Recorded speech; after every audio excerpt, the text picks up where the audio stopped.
Hello dear subscribers, मैं हूं आपकी दोस्त। स्वागत है आपका बेस्ट केयर ऑफ प्रेगनेंसी में। फ्रेंड्स, आज के इस वीडियो में बात करने जा रहे हैं कि अगर आपका फर्स्ट ट्राइमेस्टर चल रहा है, अगर आपने अभी प्रेगनेंसी कंसीव की है, तो आपको किन किन खास बातों का ख्याल रखना चाहिए जिससे कि आपकी प्रेगनेंसी जो है वो बिल्कुल सेफ़ रहे, स्मूथली आगे बढ़े, आप और आपका बेबी दोनों हेल्दी रहें और किसी भी तरह के मिसकैरेज का सामना ना करना पड़े। तो चलिए वीडियो स्टार्ट करते हैं। वीडियो पसंद आए तो प्लीज़ वीडियो को एक लाइक ज़रूर दें, और अगर आपको पर्सनली कुछ जानना है, कुछ कमेंट करना है, या फिर आप कोई रिपोर्ट है जो सेंड करना चाहते हैं, तो उसके लिए आप मुझे इंस्टाग्राम पे फॉलो कर सकते हैं। इंस्टाग्राम हैंडल है बेस्ट केयर ऑफ प्रेगनेंसी और प्रतिभा 6633। तो किसी पर भी आप कमेंट कर सकते हैं, आपको रिप्लाई ज़रूर मिलेगा। तो चलिए वीडियो स्टार्ट करते हैं। चैनल पे फर्स्ट टाइम व्यू करें तो प्लीज़ चैनल को सब्सक्राइब ज़रूर करें। पहली जो सावधानी आपको प्रेग्नेंट होते ही रखनी है कि जैसा कि मैंने अपने पहले भी कई वीडियोस में बताया है कि जिस दिन आपका प्रेगनेंसी टेस्ट पॉजिटिव आ जाए, उसी दिन सेम डे आपको डॉक्टर से जा कर के मिलना है। ऐसा इसलिए ज़रूरी होता है कि आपका प्रेगनेंसी टेस्ट आ गया है तो काफ़ी सारे लोगों को केमिकल प्रेगनेंसी भी हो जाती है, जिसकी वजह से कंसीव होने के बाद फिर कुछ ही टाइम बाद, नेक्स्ट डे या फिर 4-5 दिन बाद, 1 वीक बाद उनको पीरियड्स आ जाते हैं। तो ये पहली बात, तो अगर आप ऐसा करेंगे, सेम डे डॉक्टर्स मिलेंगे तो वो आपका ट्रीटमेंट स्टार्ट कर देंगे। और दूसरी बात, जो आपको डॉक्टर को अपनी बातें बतानी है, अगर आपके पहले कई 1, 2, 4 मिसकैरेज हुए हैं, उसे उनको बताना है ताकि वो आपके केस को उस तरह से हैंडल करें। दूसरी बात कि अगर आपको कोई हार्मोनल इम्बैलेंस है, आपको थायराइड है, पीसीओडी, पीसीओएस रह चुका है, या फिर आपने काफ़ी लंबे समय ट्रीटमेंट चला है आपका, उसके बाद आपने प्रेगनेंसी कंसीव की है, या फिर आपको शुगर है, हाई बीपी या लो बीपी की प्रॉब्लम है, तो ये सारी बातें आपको अपने डॉक्टर से बतानी है। उसके बाद वो आपका ट्रीटमेंट स्टार्ट करेंगे।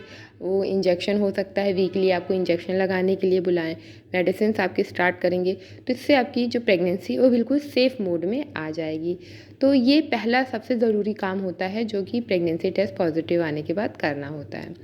दूसरी जो गलतियाँ अक्सर लोग करते हैं कि जैसे उनका प्रेगनेंसी टेस्ट पॉजिटिव आता है तो वो खुद से जा कर के अल्ट्रासाउंड करवाते हैं चेक करने के लिए कि कितने वीक्स हुए हमारी प्रेगनेंसी को। तो 5-6 वीक्स में वो अल्ट्रासाउंड करा लेते हैं, तब तक बच्चे की हार्ट बीट भी नहीं आती।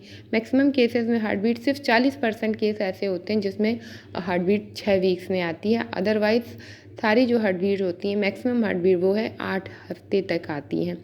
तो जल्दबाजी में अल्ट्रासाउंड कराने के बाद अगर हार्ट बीट नहीं आती तो आप बहुत ज़्यादा स्ट्रेस में आ जाते, फिर आप अपनी प्रेगनेंसी पे फोकस नहीं कर पाते, आप उस खुशी को इंजॉय नहीं कर पाते हैं और आपको सारा टेंशन शुरू हो जाता है कि हार्ट बीट नहीं आई है, अब क्या करेंगे, बच्चे की ग्रोथ होगी कि नहीं होगी।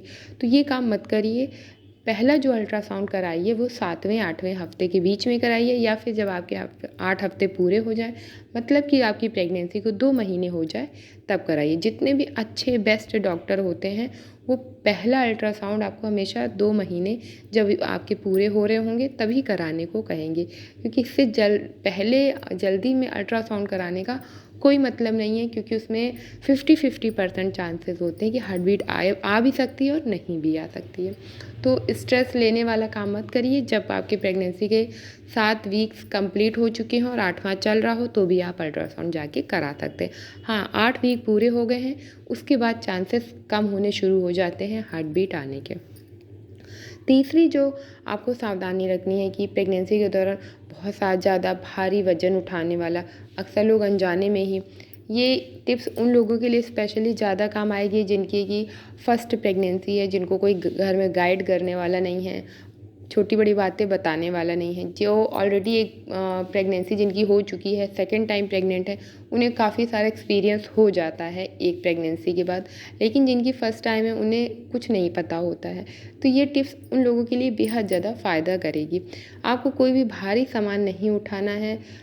आप बेड इधर उधर खिसका रहे हैं, अलमारी खिसका रहे हैं, या कोई भी ऐसी भारी वजन वाली चीज़ें उठा रहे हैं, भरी हुई बाल्टी उठा रहे हैं, इस तरह की चीज़ें मत उठाइए जिसमें आपको बहुत ज़्यादा प्रेशर फील हो अपनी बॉडी पे।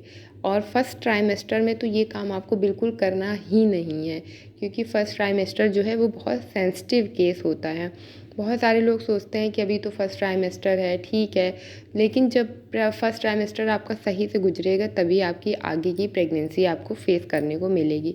तो भारी सामान उठाना या फिर बहुत लंबा रूट तय करना, ट्रैवल करना, 8-10 घंटे की जर्नी है या 1.5-2 दिन की जर्नी है अगर आप कर रहे हैं, तो इस सब से पहले अपने डॉक्टर से एक बार ज़रूर पूछिए आपकी कंडीशन क्या है। अगर आपको किसी तरह की ब्लीडिंग हो रही है, ट्रीटमेंट चल रहा है, तो ये आपके लिए सेफ़ नहीं है। तो इसलिए कोई भी ट्रैवल करने से पहले एक बार डॉक्टर से ज़रूर पूछिए और फर्स्ट ट्राइमेस्टर में ट्रैवल अवॉइड ही करिए, ये ज़्यादा अच्छा होगा। चौथी जो टिप आपको फॉलो करनी है कि फर्स्ट ट्राइमेस्टर में आपको रिलेशन नहीं बनाना है, क्योंकि अगर आप ऐसा करते हैं तो हो सकता है कि आपके पीरियड्स आ जाएँ। फर्स्ट ट्राइमेस्टर जो होता है वो इम्प्लांटेशन फेज़ होता है। इस दौरान बच्चा जो है वो गर्भाशय में चिपक रहा होता है, अपनी ग्रोथ को बढ़ा रहा होता है वो। तो इसलिए अगर आप फर्स्ट ट्राइमेस्टर में रिलेशन बनाएंगे तो हो सकता है कि आपके पीरियड्स आ जाएं और आपको समझ में भी ना आए कि प्रेगनेंसी कंसीव हुई थी, सब कुछ नॉर्मल था, फिर अचानक से कैसे हो गया, या फिर स्पॉटिंग स्टार्ट हो सकती है आपकी। तो कई रीज़न्स होते हैं, तो इसलिए फर्स्ट ट्राइमेस्टर सेफ़ नहीं होता है रिलेशन बनाने के लिए। सेकेंड ट्राइमेस्टर बिल्कुल सेफ़ होता है, लेकिन फर्स्ट ट्राइमेस्टर में आप रिलेशन अवॉइड करिए। नेक्स्ट जो टिप है कि स्ट्रेस मत लीजिए। प्रेगनेंसी के दौरान बॉडी में बहुत सारे हार्मोनल चेंजेस होते हैं, अननेसेसरी कभी आपको हंसना भी आएगा, रोना भी आएगा, मूड स्विंग बहुत होता है और ये पूरी प्रेगनेंसी ये प्रोसेस चलता है। तो इसलिए स्ट्रेस मत लीजिएगा प्रेगनेंसी में कभी भी। इसका सीधा सीधा असर जो है वो आपके बच्चे की ग्रोथ पर ही पड़ता है, उसके मेंटल लेवल पे पड़ता है। प्रेगनेंसी के दौरान काफ़ी सारे हार्मोनल चेंजेस की वजह से कभी-कभी बहुत ज़्यादा स्ट्रेस होता भी है, अपने आप रोने का भी मन करेगा। तो अगर ऐसी कंडीशन कभी भी आपके साथ आए तो अपने बच्चे के बारे में सोच के अपने मूड को डाइवर्ट करिए। जो चीज़ें आपको अच्छी लगती हैं उसमें मन लगाइए, कुकिंग है या आपको बुक्स पढ़ना अच्छा है, सॉन्ग सुनना अच्छा लगता है, या फिर आपको किसी से बातें करना पसंद है तो आप वो भी कर सकते हैं।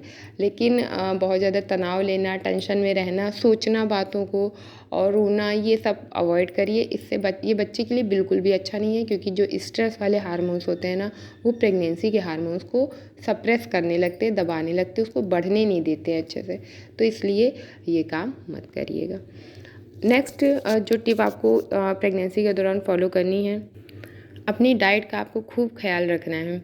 ये नहीं सोचना है कि अभी तो फर्स्ट ट्राइमेस्टर है, अभी बच्चा बड़ा ही कितना हुआ है, अभी तुम जो खा रहे हैं ठीक है, अभी थोड़ा और बेबी बड़ा हो जाएगा तब खूब अच्छा खाएंगे।